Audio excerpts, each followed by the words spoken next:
మంది ఫ్రెండ్స్ వచ్చారు. వీళ్ళందరికీ సల్లూరి మల్లేష్ విషయంలో ఈ కుల దురహంకార హత్య వెనక ఉన్న కుట్రదారులు ఎవరు, హత్య చేసిన నిందితులు అరెస్ట్ చేయాలి. అసలు ఈ కుట్రకు ఎవరు బాధ్యులు అనేది ఒకటి. తెలంగాణలో ఇట్లా ఒక జరుగుతున్నటువంటి కంటిన్యూస్గా జరుగుతున్నటువంటి కుల దురహంకార హత్యలకు ఎట్లా మనము వాటిని నివారించవచ్చు, లేకుంటే ఫస్ట్ అర్థం చేసుకోవాలి. ముందు నివారించడం దానికంటే ముందు అర్థం చేసుకోవాలనే విషయంలోనే అంటే ఈ హత్యలు, కుల దురహంకార హత్యలు తెలంగాణలో ఎందుకు జరుగుతున్నాయి అనేది అర్థం చేసుకోవడానికి యూనివర్సిటీ ప్రొఫెసర్లు అన్ని అంటే ఒక టీచర్స్ అంటే అక్కడ ప్రొఫెసర్స్ అంటే ఏదో అంత ప్రొఫెసర్స్ అని కాదు, కానీ మీరంతా కూడా ప్రొఫెసర్సే, అందరు ప్రొఫెసర్లే ఇక్కడ. అంటే సమస్యను అర్థం చేసుకోవడానికి అనేది చాలా ఇంపార్టెంట్గా మేము అట్లా పెట్టాము. సో ఎట్లా అర్థం చేసుకోవాలి దీన్ని? ఒక జగిత్యాల లాంటి ప్రదేశంలో, డిస్ట్రిక్ట్స్లో, తెలంగాణలో కుల దురహంకార హత్య జరగటం ఏంటి? జగిత్యాల జైత్రయాత్ర అంటే అసలు మన కమ్యూనిస్టు ఉద్యమంలో కానీ తెలంగాణల చరిత్రలో కానీ అది ఒక చాలా గొప్ప విషయం. జగిత్యాల జైత్రయాత్ర జరిగినటువంటి చోట ఈ కుల దురహంకార హత్యలు జరగవచ్చా? ఒకవేళ జరిగి ఉంటే వాటిని ఎలా అర్థం చేసుకోవాలి? తెలంగాణలో గత 11 సంవత్సరాల నుంచి చెప్పారు కదా, ఇన్ని హత్యలు ఎలా జరుగుతున్నాయి? జనరల్గా మనం తెలంగాణ అర్థం చేసుకున్నప్పుడు ఆంధ్రప్రదేశ్, అర్స్ట్వైల్ ఆంధ్రప్రదేశ్ అర్థం చేసుకున్నప్పుడు కూడా తెలంగాణ అంటే ఇది వర్గ సమస్య, భూస్వాముల సమస్య, భూములు పెత్తందారులు ఉన్నటువంటి ఈ దేశంలో ఒక ఆర్మ్ స్ట్రగుల్ జరగటము, ఒక నక్సలైట్ ఉద్యమం రావటము, కమ్యూనిస్టులు బలంగా ఉన్న ఈ ప్రదేశం అనేది ఒక అర్థం ఉంది. రాయలసీమ అంటే అది ఒక ఫ్యాక్షనలిజం అని, అక్కడ ఫ్యాక్షన్ కొట్లాటలు ఎక్కువ జరుగుతాయని, అలాగే కోస్టల్ ఆంధ్ర అంటే అది ఒక క్యాపిటలిస్ట్ ఒక అభివృద్ధి చెందిన ప్రదేశం అని, అభివృద్ధి చెందిన దగ్గర కులాల సమస్య ఎక్కువ ఉంటుంది కాబట్టి కోస్టల్ ఆంధ్రాలో కుల దురహంకార హత్యలు ఎక్కువ జరుగుతున్నాయనేది ఒక అవగాహన ఉండింది ఇంతకుముందు. దానికి భిన్నంగా అవును, కోస్టల్ ఆంధ్రాలో కారంచెడు, చుండూరు లాంటి జరిగావి. అది ఇంటర్ కాస్ట్ మ్యారేజ్ కాకపోయినా కూడా కుల దురహంకార హత్యలు అయితే జరిగాయి. కారంచెడు, చుండూరు, తర్వాత చాలా విషయాలలో లక్ష్మీపేట సారాలు చెప్పినట్టుగా వేంపెంటలు జరిగాయి, చాలా జరిగాయి. అంటే కోస్టల్ ఆంధ్రాలో అది కుల సమస్యగా ఒక హత్యలు జరుగుతూ ఉంటే తెలంగాణలో ఇంత కాన్షియస్నెస్ ఉండి అంటే 1930, 40, 50, 60, 70 సంవత్సరం అంటే స్వాతంత్రోద్యమం కంటే ముందు నుంచి కూడా ఇక్కడ ఉన్నటువంటి ఈ ప్రదేశానికి ఒక ప్రత్యేకత ఉంది. ఈ ప్రత్యేకత ఉన్న ఈ ప్రదేశంలో ఈరోజు ఇంత దారుణమైన సంఘటనలు జరగటం ఏంటి అంటే ప్రజలకు ఉన్నటువంటి అవగాహన ఎట్లా ఉంది, ఎందుకు ఇలా జరుగుతున్నాయి అనేది ఒక ఆలోచించుకోవాలనేది ఈ యొక్క రౌండ్ టేబుల్ సమావేశం అనేది లక్ష్మీనారాయణ సార్ చెప్పారు. సో శ్రీనివాసులు సారు చాలా విషయాలు అంటే ఒక హిస్టారికల్గా, ఒక అనలిటికల్గా ఎట్లా జరుగుతూ ఉన్నాయి అంటే తమిళనాడులో జస్ట్ లాస్ట్ వీక్ ఈ మల్లేష్ జరిగిన 2-3 డేస్ తర్వాతనే తమిళనాడులో కెవిన్ అనే అబ్బాయిని కూడా చాలా దారుణంగా చంపేశారు. అది కెవిన్ అనే అబ్బాయిని చంపేసినప్పుడు వాళ్ళ అమ్మ నాన్న ఇద్దరు పోలీసులే, అమ్మాయి వాళ్ళ అమ్మ నాన్నలు. ఈ అబ్బాయి ఒక సాఫ్ట్వేర్ ఇంజనీర్, దళితుడు. ఆ అమ్మాయి వాళ్ళ నాన్న, అమ్మ ఇద్దరు పోలీసులే, పరారైపోయారు. తర్వాత పట్టుకున్నారు, అరెస్ట్ చేశారు. అబ్బాయి చనిపోయిన తర్వాత పెద్ద పెద్ద సినిమా డైరెక్టర్స్, సినిమా ప్రొడ్యూసర్స్, తర్వాత పొలిటీషియన్స్ ఒక పెద్ద సాంగ్స్ రిలీజ్ చేశారు ఆ అబ్బాయి మీద. అంటే ఒక రెవల్యూషనరీ సాంగ్ ఆ అబ్బాయి మీద. అంటే చాలా వైడ్గా అంటే ఇంటర్నేషనల్ ఇష్యూ అయిపోయింది అది. కానీ మల్లేష్ విషయం మాత్రము ఏదో కొంత ఒక సోషల్ మీడియాలో రావటము, లేకపోతే ఎక్కడో N9 టీవీ లాంటి వాటిల్లో అక్కడిక్కడ కొన్ని సోషల్ మీడియాలో రావటము తప్ప అసలు ఎందుకు ఇలా జరుగుతుంది? తెలంగాణలో ఇన్ని హత్యలు జరుగుతున్నా కూడా ప్రణయ్ తర్వాత, మధుకర్ తర్వాత కంటిన్యూస్గా జరుగుతున్నాయి, ఇర్రెస్పెక్టివ్ ఆఫ్ క్యాస్ట్. దేనికి అంటే కులము లేదు అనుకున్న ప్రదేశంలో కుల సమస్య ఎలా వచ్చిందా? కులము ఆల్రెడీ ఉంటే దాన్ని మనము సరిగా అర్థం చేసుకోలేక అది వర్గ సమస్య అని కులాన్ని కప్పిపెట్టి ఈరోజు కులం పైకి వచ్చిందా అని కొన్ని విషయాలు ఉన్నాయన్నమాట. అంటే దీన్ని ఎట్లా అర్థం చేసుకోవాలనేది ముందు అర్థం చేసుకోగలిగితే కోర్స్ ఆఫ్ యాక్షన్ అనేది చాలా ఈజీ అవుతుంది. అర్థం చేసుకోవాలంటే దానికి ఉన్నటువంటి ఐడియాలజికల్గా, కల్చరల్గా, పొలిటికల్ ఎకానమీ, తర్వాత పొలిటికల్ నేపథ్యము, తర్వాత ఇక్కడ ఉన్నటువంటి సొసైటీ, వీటన్నిటిని మనం అర్థం చేసుకోవాలనేదే ఒక ఉద్దేశంతో ఈ రౌండ్ టేబుల్ పెట్టామని నేను సార్లు కూడా చెప్పారు, నేను కూడా అనుకుంటున్నాను. సరే, కుల దురహంకారం అంటున్నాము, పరువు హత్య అంటే కులముకు పరువు ఉంది అంటే కులానికి సారు ఓపెనింగ్ రిమార్క్స్లో లక్ష్మీనారాయణ సార్ ఒక విషయం చెప్పాడు. ఆ విషయాన్ని నేను చెప్పాలనుకున్నాను. దాన్నే కొంత I try to explain.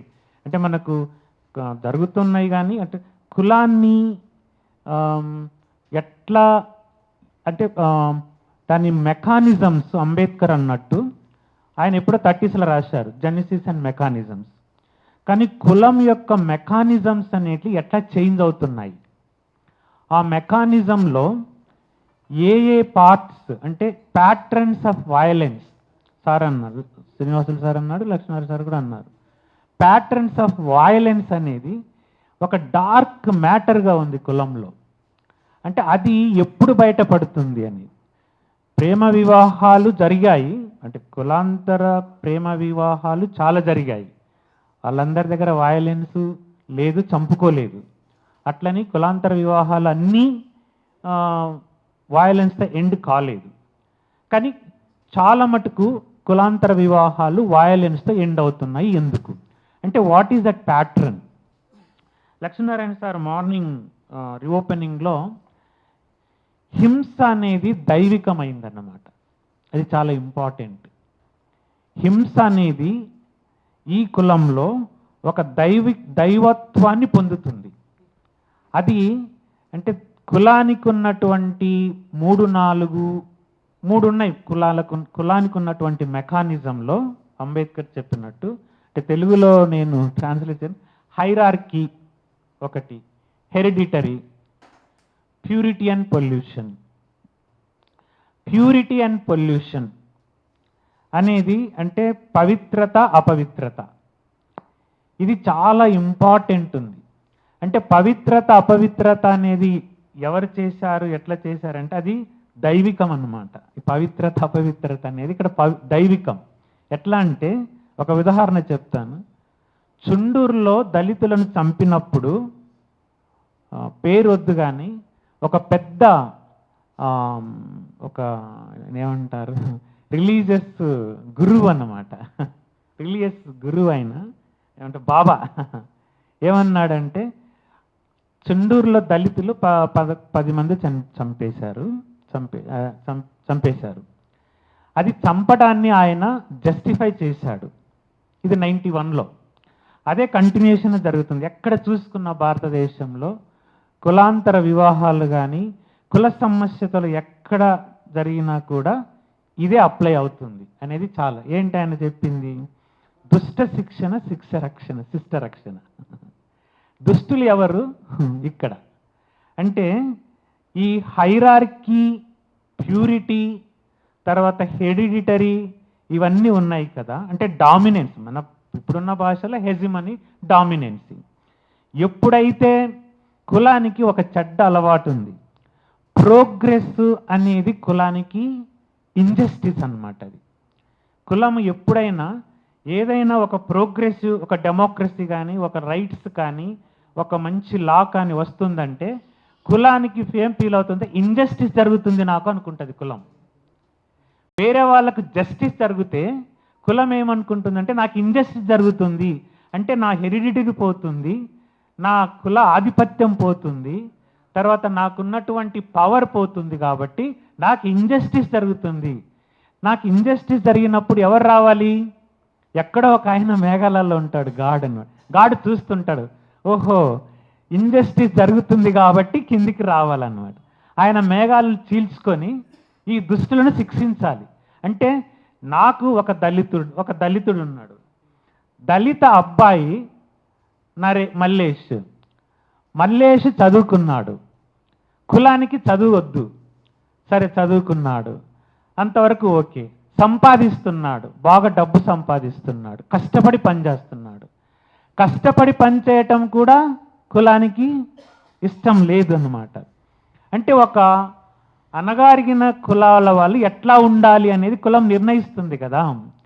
So Mallesh చదువుకున్నాడు, చక్కగా అందంగా ఉంటాడు, కష్టపడి పనిచేస్తున్నాడు, డబ్బు సంపాదిస్తున్నాడు.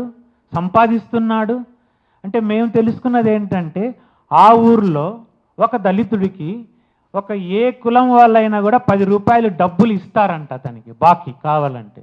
ఒక 60,000 70,000 అని. అంటే అంత మంచి పలుకుబడి ఉన్న వ్యక్తి.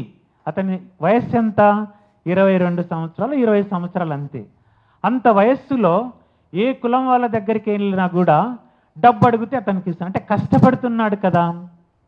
అంటే అక్కడ అతని హానర్ కాదు అది, అతనికి అది ఒక అంటే ఆ కులాని ద్వారా అతనికి వచ్చినటువంటి ఆనర్ రాలేదు అతను. అది కాదు, అరే కష్టపడి సంపాదిస్తున్నాడు. కానీ ఎప్పుడైతే ఒక అప్పర్ కాస్ట్ అమ్మాయిని ప్రేమించి ప్రేమలో పడ్డాడో అది ఇంజస్టిస్. అంటే క్యాస్ట్ ఎక్కడ ఫీల్ అవుతుందంటే, ఓహో నాకు ఎక్కడో తగులుతుంది, కులానికి ఎక్కడో తగులుతుంది, అంటే ఇంజస్టిస్ జరుగుతుంది, ఎక్కడో నేను గీసిన గీతలు దాటిపోతున్నారు వీళ్ళు, అంటే నేను గీసిన గీతలు దాటకూడదు అంటే కులం వచ్చేస్తుంది అన్నమాట. అంటే అన్ని రోజులు ఒక 4 ఏళ్ల నుంచి తిరిగిన అమ్మాయి అబ్బాయి ఆల్ ఆఫ్ సడన్గా తల్లిదండ్రులకు అమ్మాయికి, లేకుంటే ఇంకో చాట అబ్బాయికి తల్లిదండ్రులకు కులం ఎప్పుడు గుర్తొస్తుంది అంటే ఆ గీతలు దాటుతారు చూడండి. ఆ గీతలు దాటుతారు అనేది ఎవరు దాన్ని చెప్తున్నారంటే కులం. ఓహో నువ్వు ఎక్కడో దాటుతున్నావు, ఆ దాటదాన్ని వాయలెన్స్గా దురహంకారంగా మారి వాయలెన్స్ చేస్తుంది. ఈ వాయలెన్స్ను ఆ బాబా ప్రకారం ఏంటంటే, చుండూరులో దళితులు అంతా విర్రవీగుతున్నారు. అంటే సెల్ఫ్ రెస్పెక్ట్ ఉండకూడదు, సెల్ఫ్ డిగ్నిటీ ఉండకూడదు, చదువుకోకూడదు. వాళ్ళు అప్పర్ కాస్ట్లు ఏ పని చెప్తే అది చేయాల్సిందే. వాళ్ళు ఎవరైనా గీత దాటితే శిక్షించబడాలి. అంటే దుష్ట శిక్షణ అంట. అంటే వీళ్ళంతా దుష్టులు. ఇప్పుడు మల్లేష్ అంటే దుష్టుడు. ఎందుకు? ఇవన్నీ అక్కర్లేదు. దుష్టుడు ఎందుకు అయ్యాడు? కులం గీతలు దాటాడు.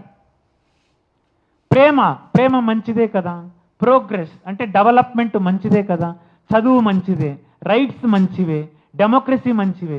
ఇవన్నీ కులానికి ఇంజస్టిస్ అన్నమాట. మనం ఏవైతే జస్టిస్ అనుకుంటున్నామో కులానికి అవన్నీ ఇంజస్టిస్ అన్నమాట. అంటే దాని యొక్క డామినెన్సీ, హెరిడిటరీ, దానికి ఉన్నటువంటి హెజిమనీ అని ఎక్కడో డెట్రిమెంటల్ అవుతాయి అన్నమాట. అందువల్ల కులము అలర్ట్ అవుతుంది. అలర్ట్ అయినప్పుడు ఇలా ప్రణయ్ చూడండి, ఎంత ప్రణయ్ది కూడా అలాగే. మధుకర్ మంత్ మల్లేష్ చూడండి ఎట్లా ఉంటుంది. ఎందుకు? దుష్ట శిక్షణ, శిష్ట రక్షణ. ఆ దేవుడు ఎక్కడి నుంచో వచ్చి ఈ దుష్టులను శిక్షించాలి.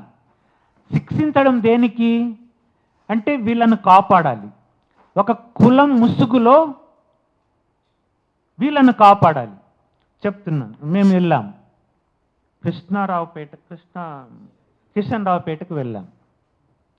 తల్లిదండ్రులను అడిగితే ఆ పంచాయతీ ప్రెసిడెంట్ మాకు ఫోన్ చూపించాడు. 12 గంటలు 1 గంటకు ఆ అబ్బాయి పంచాయతీ ప్రెసిడెంట్తో మాట్లాడని ఫోన్ కాల్లో ఉంది. 1 గంటకు. అదే పంచాయతీ ప్రెసిడెంట్కు 1:30 మల్లేష్ చనిపోయాడని ఫోన్ వచ్చింది మధ్యాహ్నం. అంటే ఇక్కడ ఈ దుష్ట శిక్షణలో జరుగుతున్నటువంటి పాత్రదారులు ఎవరు బాధ్యత వహించాలి? ఒక చట్టం ఉందని తెలుసు కదా, ఎస్సీ ఎస్టీ అట్రాసిటీ యాక్ట్ ఉందని తెలుసు, పోలీసు వాళ్లకు తెలుసు, అక్కడున్న వాళ్ళందరికీ తెలుసు. రేపు తెల్లవారితే ఆ అబ్బాయి కోర్టుకు వెళ్ళాలి. జూలై 18వ తారీఖున. 17వ తారీఖున ఆ అబ్బాయి మధ్యాహ్నం పోలీస్ స్టేషన్కి వెళ్ళాడు. 12 గంటలకు పోలీస్ స్టేషన్కి వెళ్ళాడు. ఎస్సీ ఎస్టీ అట్రాసిటీ కేసు ఉంది, ఆ అబ్బాయి ఫైల్ చేశాడు వీళ్ళ మీద. అర్థం చేసుకోండి ఎట్లా ఉన్నదంటే ఆ కాంటెక్స్ట్. 12 గంటలకు ఆ అబ్బాయి పోలీస్ స్టేషన్కి వెళ్ళాడు. 2 సంవత్సరాల క్రితం ఎస్సీ ఎస్టీ అట్రాసిటీ కేసు ఈ అబ్బాయి బుక్ చేశాడు వాళ్ళ తల్లిదండ్రుల మీద. చట్ట ప్రకారము ఎస్సీ ఎస్టీ అట్రాసిటీ ఫైల్ చేసిన వ్యక్తికి అతన్ని రక్షించాలి. ఈ పోలీసులు రక్షించాలి. రేపు తెల్లవారితే అతను కోర్టుకు వెళ్ళాలి, అతనికి రక్షణ ఇవ్వాలి కదా. 12 గంటలకు నీ పోలీస్ స్టేషన్కి వస్తే రక్షణ ఇవ్వకుండా అతన్ని లెట్ హిమ్ ఫ్రీ అంటే నువ్వు అట్లా అతన్ని వదిలేస్తే వాళ్ళ వలలో పడేయచ్చు, చంపేయచ్చు. నువ్వు కాపాడవలసిన వాడిని నువ్వు వదిలేసావు అంటే నీ చట్టం కూడా వదిలేసింది. తెలిసి వదిలేశారా, తెలియక వదిలేశారా? ఏ ఈడియట్ కూడా తెలియక వదిలేశాడు అనుకోండి నేనైతే. ఎందుకంటే ఎస్సీ ఎస్టీ అట్రాసిటీ క్యాస్ట్ అబ్బాయి ఫైల్ చేశాడు. అరే నువ్వు పోలీస్ స్టేషన్కి వచ్చావు, నిన్ను వాళ్ళు చంపుతామంటున్నారు, తెలుసు కదా, నువ్వు ఒక ఇన్స్టిట్యూషన్ కదా, నువ్వు ఒక వ్యవస్థవు కదా, నీకు ఆ మాత్రం తెలియదా? ఆ అబ్బాయిని ఆల్రెడీ ఆ అబ్బాయి మీద అటాక్ జరిగింది, చంపుతామన్నారు. నువ్వు పోలీస్ స్టేషన్కి వచ్చిన అబ్బాయిని మీరు ఎందుకు వదిలేశారు? వదిలేసిన అర్ధ గంటలో అబ్బాయిని చంపేశారు. అబ్బాయి ఇంటికి కూడా పోలేదు. అంటే ఎవరు బాధ్యులు? అక్కడున్నటువంటి రాజకీయ శక్తులు, అక్కడున్నటువంటి డామినెంట్ కాస్ట్ శక్తులు, అక్కడున్నటువంటి వ్యవస్థలు అన్నీ కూడా ఒక దుష్టుణ్ణి శిక్షించాలి. వీడు దుష్టుడు. అబ్బాయిని ఇప్పుడు నీ పాంప్లెట్లో చదువుతూ ఏం క్యారెక్టరైజ్ చేశాడు అతన్ని జులాయి, మల్లేసి జులాయి అయితే 22 సంవత్సరాలకు అక్కడ వెలమాలు ఉన్నారు, రెడ్లు ఉన్నారు, కాపులు ఉన్నారు, వేరే కాస్ట్, ఏ కాస్ట్లో అడిగినా అబ్బాయి 50,000 తెచ్చుకుంటాడంట. మంచివాడైతేనే కదా డబ్బులు ఇచ్చేది. చెడ్డ అంటే కష్టపడుతున్నాడు, ఆ కష్టం ఏంటో వాళ్ళకి తెలుసు. హార్వెస్టర్ కొన్నాడు, అట్లాంటి 3 హార్వెస్టర్లు హైర్ చేశాడు. ప్రతి వాళ్ళు అతనికి పని ఉంది అతని వల్ల. అంత మంచి పేరు సంపాదించుకున్నాడు 25 సంవత్సరాలకి, 22, 23 ఏళ్ళు అంతే. కానీ దుష్టుడు, వీన్ని చంపేయాలి అంటే చంపేయడానికి దుష్టుడు. ఎట్లా క్యారెక్టరైజేషన్ చేస్తున్నారో చూడండి. అంటే కులానికి ఈ డార్క్ మ్యాటర్ ఏదైతే ఉందో వయలెన్స్ ద్వారా వీళ్ళని చంపాలి. రేపు ఉదయం అతను కోర్టుకు వెళ్తే ఆ అమ్మాయి వాళ్ళ తల్లిదండ్రులు శిక్ష పడుతుంది. ఎవిడెన్స్ ఉంది కదా, ఎవిడెన్స్ ప్రాపర్గా ఉంది. ఎస్సీ ఎస్టీ అట్రాసిటీ కింద ఎవిడెన్స్ ఉంది. అందువల్లనే ఆ అబ్బాయిని 17వ తారీఖున చంపేశారు, 18న కోర్టుకు వెళ్ళాలి అనేది. అంటే కులము అనేది, ఇంకొక విషయం చెప్తాను, కులానికి ఉన్నటువంటి ప్యాటర్న్స్. సింబాలిక్ వయలెన్స్ మనకు తెలుసు, అది ఊర్లలో విచ్చలవిడిగా ఉంటుంది. సింబాలిక్ వయలెన్స్ అదొక ప్యాటర్న్ ఆఫ్ వయలెన్స్. ఇది మనం అనుకునే సిస్టమాటిక్ వయలెన్స్. సింబాలిక్ వయలెన్స్ అంటే అది కూడా దీనికి కులానికి ఉన్నటువంటి అహంకారం. సింబాలిక్ వయలెన్స్లో డామినెంట్ కాస్ట్ అనే వాళ్ళు యూజ్ చేసే లాంగ్వేజే ఒక వయలెంట్గా ఉంటుంది. ఆ లాంగ్వేజే వయలెంట్గా ఉంటుంది.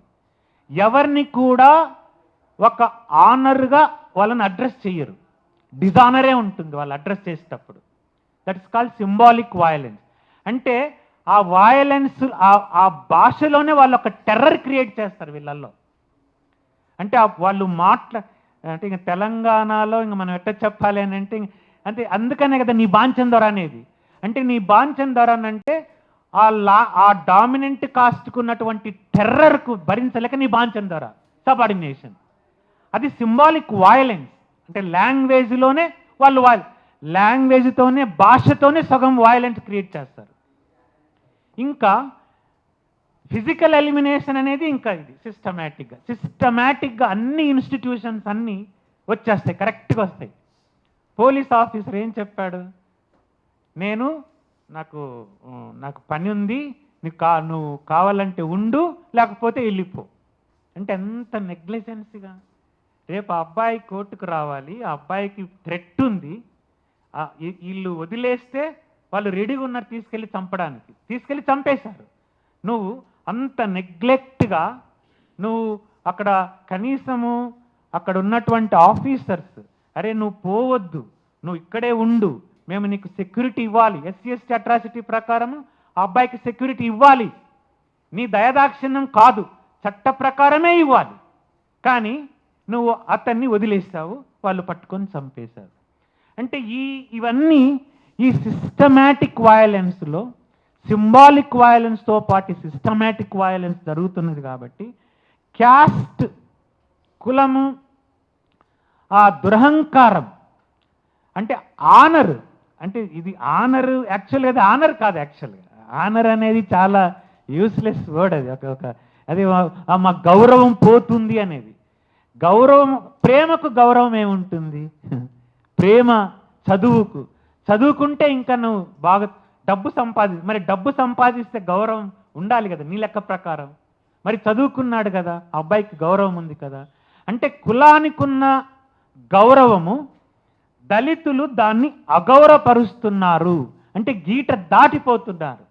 ఆ అగౌరవం అని ఎప్పుడైతే ఆ భావన వాళ్ళు వచ్చిందో చంపటానికి వాళ్ళు వెనుకాడటం లేదు. ఇది తెలంగాణ లాంటి జగిత్యాలలో ఏవైతే మనం లిబరేషన్ జోన్స్ అని చెప్పుకుంటున్నటువంటి ప్రదేశాలలో జరగటం అనేది కులము.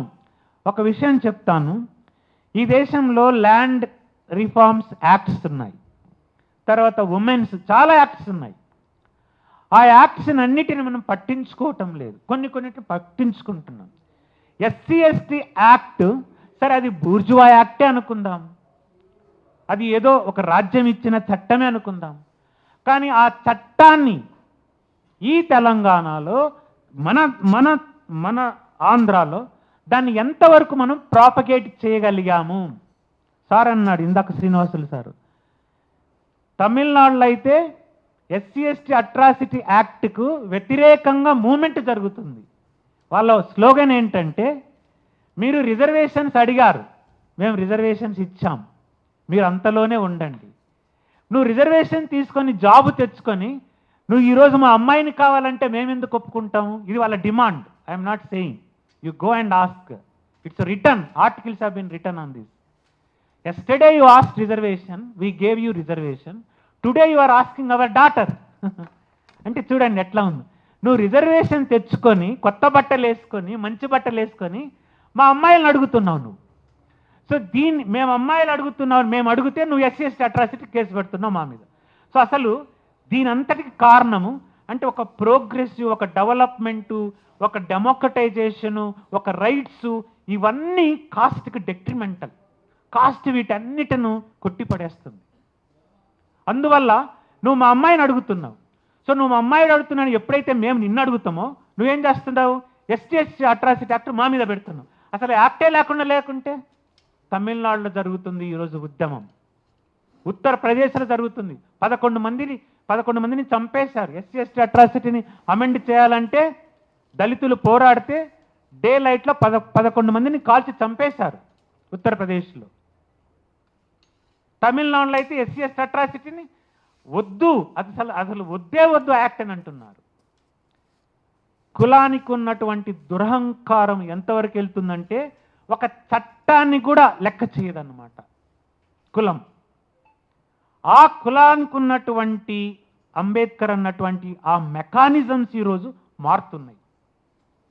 జెనిసిస్ మనం మాట్లాడుకోవట్లేదు, దాని పుట్టుకని మనకు అక్కర్లేదు. కానీ కులముకు ఆ మెకానిజమ్స్ ఏవైతే ఉన్నాయో ఆ మెకానిజమ్స్ అనేటివి ప్రతి కులానికి పాకిపోతున్నాయి.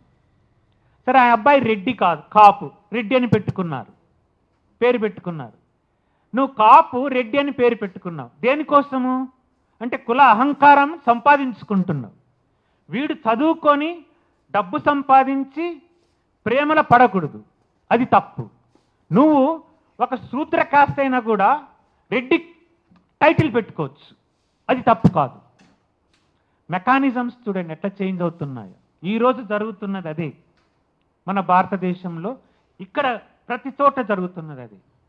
ఈ కుల మెకానిజాన్ని మనము అంటే ఎంత స్టేట్ చెప్తుంది, మేడం గారు కూడా చెప్పారు, ఇంటర్ కాస్ట్ మ్యారేజెస్ జరగాలి, కులాంతర వివాహాలు జరగాలి, చట్ట ప్రకారం జరగాలి.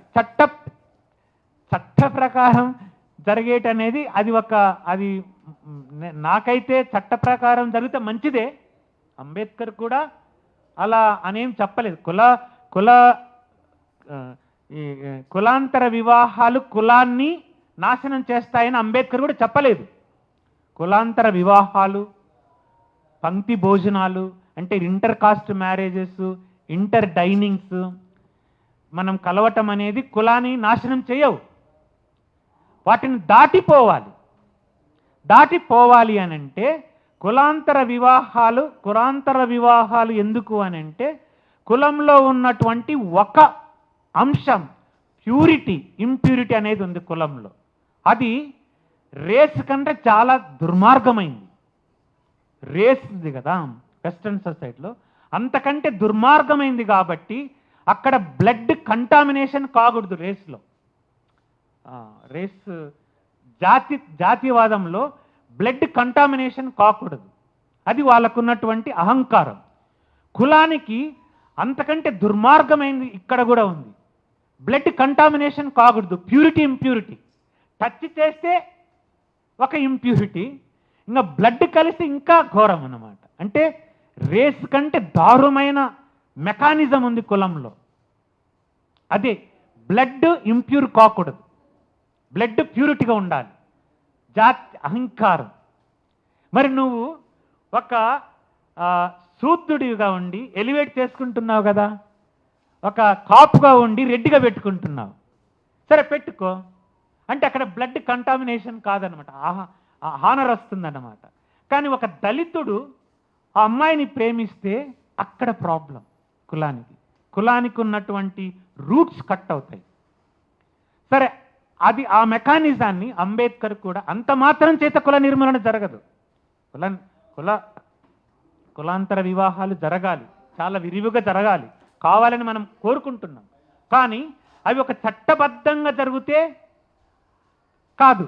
ఇప్పుడు ఈ అబ్బాయిది ఒకవేళ అనుకుందాం, మల్లేష్ని తీసుకెళ్ళి ఆ అమ్మాయితో చట్టబద్ధంగానే మనం చేద్దాం అనుకుందాం, అలా జరగదు కదా, అన్ని చోట్ల అలా జరగదు కదా.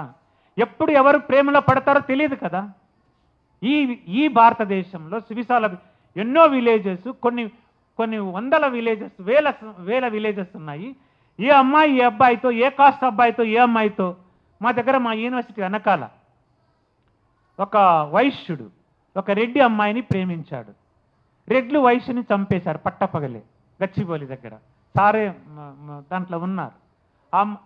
అవంతి అంటే నేనేమంటున్నానంటే దళితులు అప్పర్ కాస్ట్ అనే కాదు, అప్పర్ కాస్ట్లు దళితులు అంటే ఇర్రెస్పెక్టివ్ ఆఫ్ అన్ని కులాలలో అంటే ఈ కంటామినేషన్ జరగకూడదు, అంటే ఇంప్యూరిటీ అనేది రాకూడదు మనకు అనేది. ఇక్కడ ఒక వ్యక్తి ఆ ఐడియాలజికల్గా కాన్షియస్నెస్ ఉన్న వ్యక్తి, ఆ అమ్మాయి ఆ అబ్బాయి అమ్మాయి వాళ్ళ అమ్మ వాళ్ళ నాన్న మరి 2-4 ఏళ్ల నుంచి జరుగుతున్నప్పుడు ఏమనుకోలేదు కదా, తిరుగుతున్నాడు, ఆ అబ్బాయి ఇంట్లోకి వచ్చాడు, మీతో ఉంటున్నాడు. కానీ ఎప్పుడైతే అక్కడ ఉన్నటువంటి ఒక వ్యక్తి ఈడు మన దగ్గరికి రావటం ఏంటి అంటే నేను అన్నట్టు ఒక ఐడియాలజికల్గా పొలిటికల్ కాన్షియస్నెస్ ఉన్న ఒక శక్తి ఉంది అక్కడ ఆఫ్ చేస్తాను సార్. అక్కడ చుండూరులో ఏ బాబా అయితే చెప్పాడో దుష్ట శిక్షణ జరగాలని, ఇక్కడ కూడా మల్లేష్ విషయంలో ఒక అదృశ్య శక్తి ఉంది. ఇక్కడ ఆ శక్తి వీళ్ళను పురికొల్పింది. వాడు మన అమ్మాయిని చేసుకోవటం ఏంటి, మనకు ఇంత ఆస్తి ఉంది, ఇంత పేరు ఉంది, వాడు మనల్ని చేయటం అంటే ఈ శక్తులు వస్తాయన్నమాట. ఆ శక్తులను మనము ఆపాలి. వాళ్ళే కులాన్ని, మెకానిజాన్ని ముందుకు తీసుకెళ్తున్నారు. అవి మనం అర్థం చేసుకోకుండా, అది ఆర్మ్ స్ట్రగుల్ జరిగినా, అది గ్రీన్ రెవల్యూషన్ జరిగినా, ఎక్కడైనా కానీ బీహార్లో ఆర్మ్ స్ట్రగుల్ జరుగుతుంది, కానీ దళితులను ఎలా చంపేస్తున్నారు? చాలా అసలు ఇంకా సేనాలే జరుగుతున్నారు కదా. భూమి సేన చాలా దారుణమైన సేనలే వాళ్ళు ఫామ్ చేశారు దళితులను చంపడానికి. వాళ్ళన్న మాటలు ఏంటంటే, దళిత అమ్మాయి ప్రెగ్నెంట్ కాకూడదు, దళిత అమ్మాయి ప్రెగ్నెంట్ అంటే నక్సలైట్కి అంటుంది, సో చంపేయాలి.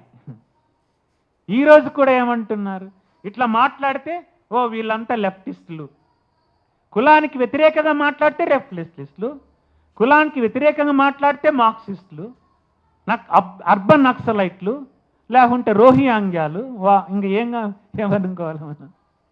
ఇదన్నమాట. అంటే ఈ మెకానిజమ్స్ ఏవైతే ఉన్నాయో అవి రీప్రొడ్యూస్ అవుతున్నాయి, అంటే పునరుత్పత్తి అవుతున్నాయి. ఆ పునరుత్పత్తి కావటానికి లోవర్ కాస్ట్లే ఒక మాలనే మాదిగా చంపేయచ్చు, మాదిగానే మాల రెడ్డిని చంపేయచ్చు కులంలో. ఎందుకంటే ఆ మెకానిజమ్స్ ఉత్పత్తి అవుతుంటాయి అక్కడ. ఒక్క డామినెంట్ కాస్ట్ నేను చెప్పటం లేదు, అంటే ఆ కాస్ట్కు ఉన్నటువంటి గుణమే అది. లోయెస్ట్ ఆఫ్ ద లోయెస్ట్ క్లాసులు కూడా నేనే ఆనర్ అనుకుంటాడు ఈ దేశంలో. నువ్వు అంటే లోయెస్ట్ ఆఫ్ ద లోయెస్ట్ కాస్ట్ని కూడా అడిగినా కూడా ఎవరినైనా కానీ నేను ఒకప్పుడు ఈ దేశాన్ని పాలించానురా అంటాడు. అంటే అనుకుంటాడు వాడు, అంతే. వాడికి అనుకుంటాడు అంతే. కానీ ఒక డెమోక్రసీ, ఒక రైట్స్, ఒక ఈక్వాలిటీ, ఒక జస్టిస్, ఒక సిస్టమ్ ఉంది. ఇవన్నీ కాదు. సో వీటను అంటే ఈ కాస్ట్ మెకానిజం అనేటివి ఎట్లా ఆపరేట్ చేస్తున్నాయి, అవి అర్బన్లో కావచ్చు, విలేజెస్లో కావచ్చు, పొలిటికల్ పార్టీస్లో. కొంతమంది కులాంతర వివాహాలు చేసుకొని చక్కగా ఉంటున్నారు, వయలెన్స్ లేదు కదా అని అంటున్నారు. కానీ అది వేరే ఫినామినా. అంత మెచ్యూరిటీ అంటే అక్కడ జరిగిన వాటిల్లో ఆ కుల మెకానిజాన్ని వాళ్ళు ఓవర్కమ్ అయినారని చెప్పుకోవచ్చు ఒక విధంగా. కానీ అది మ్యాసివ్గా జరగాలి. అదే పెరియార్ అన్నాడు, అంబేద్కర్, మహాత్మా ఫులే కూడా అన్నారు. కులాంతర వివాహాలు విడివిడిగా అక్కడక్కడ జరగకూడదు, అది ఒక మ్యాసివ్గా, ఒక రెవల్యూషన్గా జరగాలి. అప్పుడే కులానికి ఉన్నటువంటి ఆ రూపము, ఆ మెకానిజము పూర్తిగా మారిపోతుంది. ఒక జనరేషన్లో జరగకపోవచ్చు, 4-5 జనరేషన్స్లో అట్లా జరగాలి. అప్పుడు జరిగినప్పుడు ఏ కులము అనేది అది స్లోగా ఫేడ్ అయిపోతుంది అన్నమాట. ఆ ఫేడ్ అయ్యే క్రమంలో కులానికి ఉన్నటువంటి ఆ హానరు, డిజానరు, అహంకారం అనేది తగ్గిపోతుంది. ఆ తగ్గిపోకుండా ఉండడానికే ఈ దుష్ట శిక్షణలు జరుగుతున్నాయి.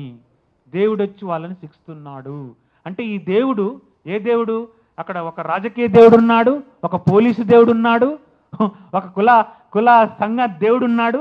ఈ అందరు దేవుళ్ళు కలిసి మల్లేసిని చంపేశారు. వాడు దుష్టుడు. సో కాబట్టి ఐ థింక్ ఈ మెకానిజాన్ని కొంత అంటే ఇంకా తెలంగాణ విషయంలో సారోళ్ళు బాగా చెప్పారు కాబట్టి మనం లోతుగా అర్థం చేసుకుంటేనే ఈ సమస్యను మనము తీసుకెళ్తామనుకుంటూ, ఇక్కడ ఉన్నటువంటి డిమాండ్స్ కూడా ఈ ప్రొఫెసర్స్ కొంతవరకు, ఎందుకంటే సారోళ్ళు చెప్తారు ఉద్దేశము, ఎందుకు యూనివర్సిటీ ప్రొఫెసర్స్ను కాల్ చేశారు?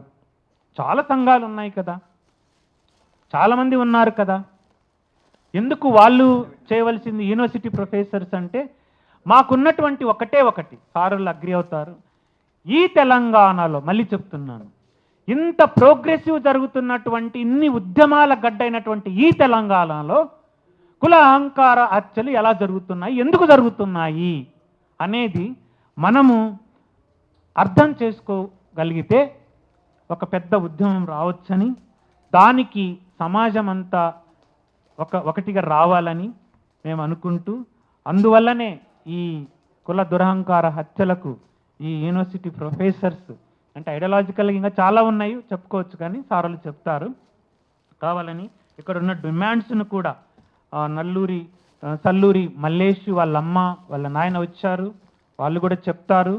అంటే ఇంకా న్యాయం జరగట్లేదు, న్యాయం జరిగిన చోట కూడా చాలా అభద్రతలు ఉన్నాయి. న్యాయము చట్టం అంటేనే కులానికి సరిపోదు. సో లాయర్స్ కూడా ఉన్నారు, సో లాయర్స్ కూడా మాకు చెప్పాలి. అంటే ఈ ప్రొఫెసర్స్ లాయర్స్ అందరూ కలిపి ఈ కుల అహంకారాన్ని ఎట్లా అర్థం చేసుకుంటారనే దాంట్లో నా వంతుగా నేను సెంట్రల్ యూనివర్సిటీ నుంచి వచ్చి కొంత అర్థం చేసుకోవాలని అనుకుంటున్నాను. అంటే ఈ డివైన్ వయలెన్స్ దాన్ని మనము కొంత అర్థం చేసుకొని దాన్ని అంటే ఇప్పుడున్నటువంటి పరిస్థితులలో ఎందుకు డివైన్ వయలెన్స్ అంటున్నానంటే, ఇది చంపేసి దేవునికి అంటగడుతున్నారు. అంటే ఏదైనా తప్పు చేసి ఈ దేశంలో ఒక అమ్మాయిని ప్రాస్టిట్యూట్గా చేసి దేవునికి అంటగట్టడం, ఒక అబ్బాయిని చంపేసి దేవునికి అంటగట్టడం. అంటే ఈ సంస్కృతి ఎక్కడ ఉందో అది కులానికి ఉంది, ఎక్కడుందో ఏమో లేదో మనకైతే ఉంది, ఎక్కడుందో ఏముందో మనకు అక్కర్లేదు, ఇక్కడ ఉంది కాబట్టి దాన్ని మనం పోగొట్టుకోవాలి. సో పోగొట్టుకోవాలంటే సో ఈ ప్రొఫెసర్స్ ఏం చెప్తారని మీరంతా వచ్చారు కాబట్టి 4-5 విషయాలు మేము పంచుకోవాలని, నాకు ఈ అవకాశం ఇచ్చినటువంటి మిగతా ప్రొఫెసర్స్కు సార్లకు ధన్యవాదాలు చెప్తూ నేను సెలవు తీసుకుంటున్నాను.